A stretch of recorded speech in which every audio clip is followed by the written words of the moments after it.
Welcome back to my YouTube channel. दोस्तों, ये video बहुत ही खास होने वाली है, खास करके उन भाई लोगों के लिए जो आईटीआई पास आउट होके यूपीपीसीएल टीजी2 की तैयारी कर रहे हैं और जो भाई आईटीआई में पढ़ के आगे भाई टीजी2 में जाना है, या जो भाई यूपीपीसीएल टीजी2 हो गया है और उसका वेतन सही निर्धारण नहीं हो पा रहा है और वो जैसे ही विभाग द्वारा जो दिया जा रहा है वो ले रहा है। आप इस वीडियो पे बने रहें, आपको निश्चित ही एक पूर्ण जानकारी, और जो भाई यूपीपीसीएल टीजी की तैयारी कर रहे हैं उनके लिए उत्साह होने वाला है ये वीडियो, क्योंकि ये एक ऐसा टॉपिक है जिसपे आप सिर्फ आईटीआई करके बिजली विभाग में यूपीपीसीएल टीजी2 की नौकरी ज्वाइन करके 40,000 प्लस रुपए आराम से कमा सकते हैं और परिवार समाज में एक अच्छा सम्मान पा सकते हैं। तो इस वीडियो में यूपीपीसीएल टीजी2 जिसका सबसे ज़्यादा प्रचलित नाम, सबसे ज़्यादा भावकाल अगर कहा जाए तो वो है एसएसओ। यूपीपीसीएल ने अपने यहाँ एक क्राइटेरिया बनाया हुआ है कि अगर जो बंदा आईटीआई किया हुआ है इलेक्ट्रीशियन से तो उसको हम अपने यहाँ टेक्नीशियन ग्रेड 2 पे रखेंगे। तो टीजी2 का जो होता है टेक्नीशियन ग्रेड 2 नाम होता है, तो इसे सब स्टेशन ऑपरेटर कहा जाता है, इसलिए इसे सबसे ज़्यादा एसएसओ कहा जाता है। एसएसओ का फुल फॉर्म ही होगा सब स्टेशन ऑपरेटर। तो इसका वेतनमान पहले क्या हुआ करता था कि सभी नौकरियों का ग्रेड पे हुआ करता था, लेकिन बीच में ग्रेड पे प्रावधान को खत्म कर दिए और मौके पे क्या कर दिया गया, सभी नौकरियों का वेतनमान निर्धारित कर दिया गया कि इतने वेतनमान से इतने वेतनमान के बीच में होगा। तो जो यूपीपीसीएल में टीजी2 का वेतनमान निर्धारण हुआ है वो इस समय पे 27,200 रुपये से, यानी कि कोई भी व्यक्ति टीजी2 अगर बन रहा है तो उसकी पहली नियुक्ति जो होगी वो 27,200 रुपये पे होगी। अच्छा, 27,200 रुपये उसका मूल वेतन हो गया।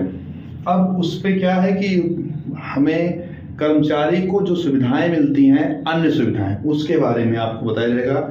आप इस बात से आश्वस्त हो जाइए कि यहाँ इस चैनल पे मिलने वाली सभी जानकारियाँ आपको पूर्णतः सत्य मिलेंगी और ऑन रिकॉर्ड मिलेंगी। अगर आप कहेंगे तो मैं अपनी सैलरी स्लिप भी दिखा सकता हूँ, क्योंकि मैं खुद यूपीपीसीएल में पिछले 5 वर्षों से कार्यरत हूँ और टीजी2 के पद पे ही हूँ। तो सबसे पहले क्या होता है, बेसिक सैलरी जो होती है, बेसिक सैलरी क्या होती है हमारी 27,200 रुपये होती है। और जो होता है डीए, डीए का मतलब होता है, एक डीए होता है एक टीए होता है। तो हमें टीए नहीं मिलता है। टीए मतलब हुआ कि ट्रेवलिंग अलाउंस, तो वो चीज़ हमें नहीं मिलती है। हमें मिलती है डीए। डीए का मतलब हुआ डेइंग अलाउंस, यानी कि खाने पीने के लिए हमें सरकार एक भत्ता देती है। तो भत्ता कितना निर्धारण की गई है, महंगाई चाहे जो भी हो उससे उसका मतलब नहीं है, लेकिन जो आपकी बेसिक सैलरी होगी उस सैलरी का 34% दिया जाता था। लेकिन अब जो है एक नया शासन आदेश जारी हो गया है जिसमें केंद्र सरकार और राज्य सरकार के सभी कर्मचारियों को 34 की बजाय 38%, यानी कि 4% को इम्प्रूव कर दिया गया है। अब 38% जो है बेसिक सैलरी का 38%, अगर हम बेसिक सैलरी का 38% निकालना चाहें तो इस तरीके से 27,200 का 38% में बदलने के लिए बटे 100, इस तरीके से इसे हम काटेंगे तो ये लगभग 10,336 रुपये ये प्राप्त होगा।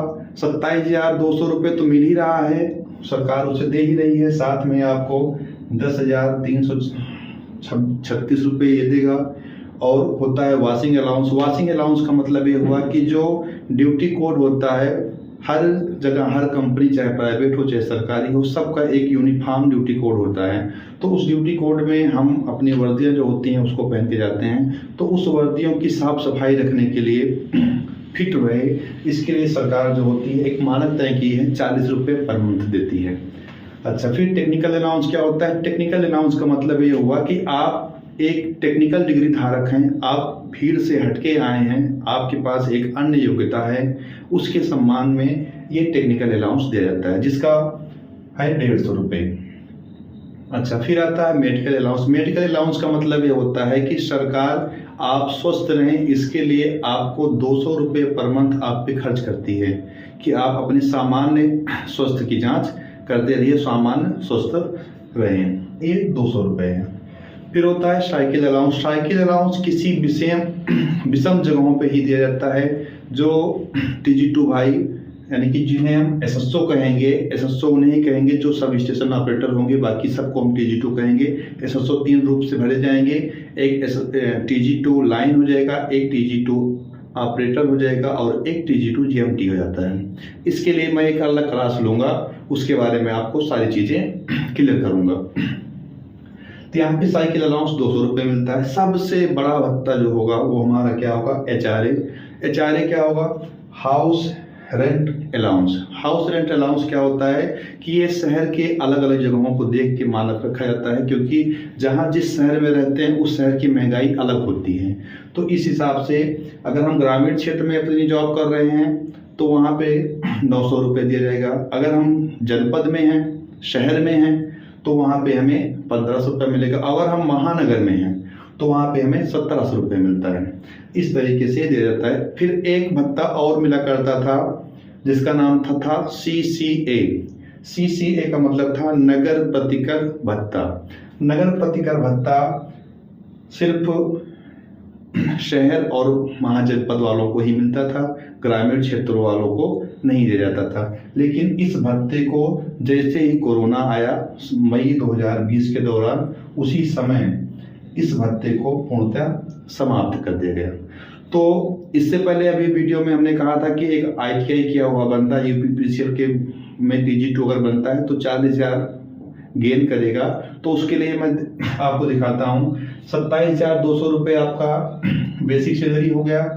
आपका DA 7th पे DA के हिसाब से आपका 38% हो गया, तो 27,200 का 38% 10,336 हो गया। वॉशिंग अलाउंस आपने 4 प्राप्त किया, टेक्निकल अलाउंस 150, मेडिकल अलाउंस 200 और साइकिल अलाउंस 200। अच्छा, HRA जो है आपका मान लीजिए आप 1500 ले रहे हैं, ये हो गया। इसके बाद CCA खत्म कर दिया गया है। तो इन सबको जोड़ने के बाद हमारा ये मूल वेतन आ रहा है, जिसे हम बोलेंगे ग्रॉस सैलरी। ग्रॉस सैलरी का मतलब ये होता है कि यूपीपीसीएल द्वारा या यूपीपीसीएल द्वारा आपको इतनी सैलरी बन रही है। अच्छा, ग्रॉस सैलरी हो गई। फिर सरकार ये मानती है कि कर्मचारी अभी युवा है, अभी उसके पास ताकत है, बल है, तो वो कर ले रहा है, लेकिन विभाग की जिम्मेदारी होती है कि उसके बुढ़ापे के लिए या उसके दुख सुख के लिए या उसके इमरजेंसी के लिए भी वो एक अपना अंशदान बना के रखता है। तो उस अंशदान में क्या होती है, कटौती की जाती है। तो पहली कटौती ये होती है बिजली बिल। बिजली बिल का मतलब ये हुआ कि विभाग ये मानता है कि हर व्यक्ति दुनिया के किसी भी कोने में कहीं न कहीं है, फिर भी वो बिजली का उपयोग कर रहा है, तो चाहे माने चाहे ना माने। तो इसलिए यहाँ पे जो होता है 425 रुपये पर मंथ के हिसाब से ये बिल काटा जाता है। इसमें एक प्रावधान जल्द ही जोड़ दिया गया है, वो ये कि अगर आप AC चलाते हैं तो आपका 600 अतिरिक्त पड़ेगा, अगर नहीं चलाते हैं तो कोई बात नहीं, फिर उसके लिए हम अलग से बनाएंगे। अब आ गया CPF क्या होता है, इसे बोलते हैं कर्मचारी भविष्य निधि। कर्मचारी भविष्य निधि का मतलब क्या हुआ, जो अभी इससे पहले बोले थे कि विभाग की जिम्मेदारी होती है कि आपके भविष्य को सुरक्षित रखे। तो हम भी उसी के भरोसे पे अपना पैसा विभाग में देते हैं और विभाग भी उतना ही मिलाता है। यानी कि जितना हमारा CPF का अमाउंट है, जितना हमारा मूल वेतन हुआ है, ग्रॉस सैलरी हुई है, उसका 10%, यानी कि हमारा जो 39,626 रुपया हुआ है, इसका 10% जब हम काटेंगे इस तरीके से, तो यहाँ यानी कि 3,962 रुपये 60 पैसे, इतना विभाग जो होगा हमारे मूल वेतन यानी कि जो हमारी ग्रॉस सैलरी हुई है, इस ग्रॉस सैलरी से काटेगा। अच्छा, जितना वो काटेगा और जितना इस पैसे को ले जाके कर्मचारी भविष्य निधि में डालेगा, तो उसका पैराग्राफ इस तरीके से बना है, 10% कर्मचारी और 10% सरकार यानी कि कंपनी। तो जितना पैसा हम यहाँ पे अपने भविष्य निधि का डालेंगे, उतना ही पैसा ये हमें और देगी, और इन दोनों को जोड़ते हुए ये चलता रहेगा। अच्छा, जब हमें किसी कारणवश पैसे की आवश्यकता पड़ी, चाहे बेटी की शादी के लिए, चाहे बेटे की शादी के लिए, चाहे मकान बनाने के लिए, तो इसमें से हम इसके मूल वेतन का रिटायरमेंट से पहले कभी भी 75% ले सकते हैं। ये प्रावधान किया गया है। तो इस हिसाब से इसमें एक प्रावधान ये भी किया गया है कि आप कितना भी पैसा इसमें कटवा दीजिए, लेकिन सरकार 10% ही देगी।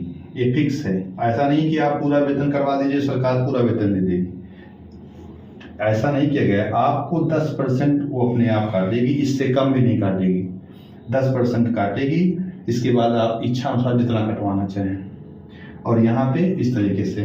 तो दोस्तों ये जानकारी कैसी लगी आप हमें कमेंट में ज़रूर बताएं। अगर आपके लिए लाभदायक लगी है तो आप अपने अन्य मित्रों तक इसे पहुँचाने का काम करें, तथा भविष्य में ऐसी ही सभी जानकारियाँ आपको मिलती रहें। इसके लिए आप हमारे YouTube चैनल को सब्सक्राइब करना ना भूलें। जय हिंद, वंदे मातरम।